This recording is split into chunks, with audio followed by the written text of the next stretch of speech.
শেষ মুহূর্তে রীতিমতো একটা চমকই দিয়ে বসলেন বাংলাদেশ ন্যাশনাল টিমের কোচ হাভিয়ার কাবরেরা। নেপাল এবং ইন্ডিয়া ম্যাচের জন্য যে 27 জনের স্কোয়াড ঘোষণা করা হয়েছিল সেখানে ছিল না কিউবা মিচেলের নাম। এবং যখন তার কাছে জানতে চাওয়া হয় যে কিউবা মিচেলের ব্যাপারে তিনি আসলে কি ভাবছেন, তখন তিনি আকারে ইঙ্গিতে বুঝিয়ে দিয়েছিলেন যে কিউবা মিচেল আসলে ন্যাশনাল টিমের জন্য এখনো রেডি না, তার আরো সময় প্রয়োজন, তিনি প্রতিভাবান। এভাবে তিনি আসলে বিষয়টাকে ব্যাখ্যা করেছিলেন। সেই কিউবা মিচেলকে তিনি দলে ডেকেছেন, একই সাথে মোর্শেদ আলীকেও দলে ডাকা হয়েছে। কারণটা কি? কারণ হচ্ছে স্কোয়াডের দুজন ইঞ্জুরিতে পড়েছেন, একজন ডিফেন্ডার রহমত মিয়া এবং আরেকজন হচ্ছে মিডফিল্ডার ইব্রাহিম। এই দুজন ইঞ্জুরিতে পড়ার কারণে ব্যাকআপ হিসেবে ডাকা হয়েছে কিউবা মিচেল এবং একই সাথে মোর্শেদ আলীকে।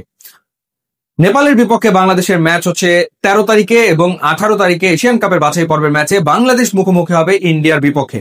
এখন ঘটনা যেটা হলো যে এখন পর্যন্ত বাংলাদেশ 4টা এশিয়ান কাপের বাছাই পর্বের ম্যাচ খেলেছে, যার ভিতরে দুটোতে ড্র করতে পেরেছে, একটা শিলংয়ে ইন্ডিয়ার বিপক্ষে এবং আর একটা হংকং এর বিপক্ষে হংকং এর মাটিতে। ইন্ডিয়ার বিপক্ষে গোল নীল ড্র ছিল, হংকং এর বিপক্ষে বাংলাদেশ 1-1 গোলে ড্র করেছে।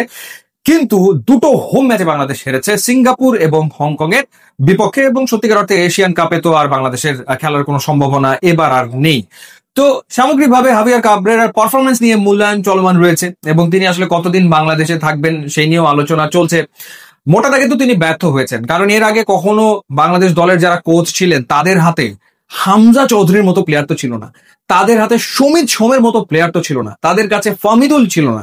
সো এবার আসলে বাংলাদেশের ফুটবল ফ্যানরা তারা আশায় বুক বেঁধেছিল যে হামজা আছে, সমিত আছে, ফামিদুল আছে, তাহলে এবার একটা সম্ভাবনা বাংলাদেশের রয়েছে এশিয়ান কাপে খেলার, কিন্তু সেটা হয়নি।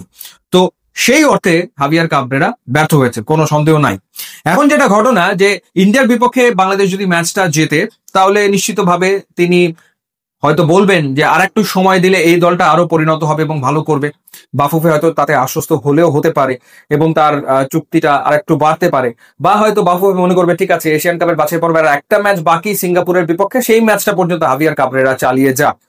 এবং যেহেতু এক ধরনের চাপ তার উপরে রয়েছে পারফরমেন্স জনিত এবং একই সাথে তার যে টিম সিলেকশন এবং তার যে ট্যাকটিক্স সেটি নিয়ে, সেই কারণে হয়তো তিনি ফার্দার আর কোনো বিতর্কের জন্ম দিতে চাননি, বরং তিনি কিউবা মিচেলকে দলে নিয়ে একরকমের একটা ইতিবাচক একটা পরিবেশ তৈরি করার চেষ্টা হয়তো করেছেন। যদিও বলা হচ্ছে যে টিম ম্যানেজমেন্টের দিক থেকেও একরকমের প্রেশার ছিল কিউবা মিচেলকে দলে রাখার ক্ষেত্রে, এবং সেটি রীতিমতো শুনতে বাধ্য হয়েছেন হাভিয়ার কাবরেরা।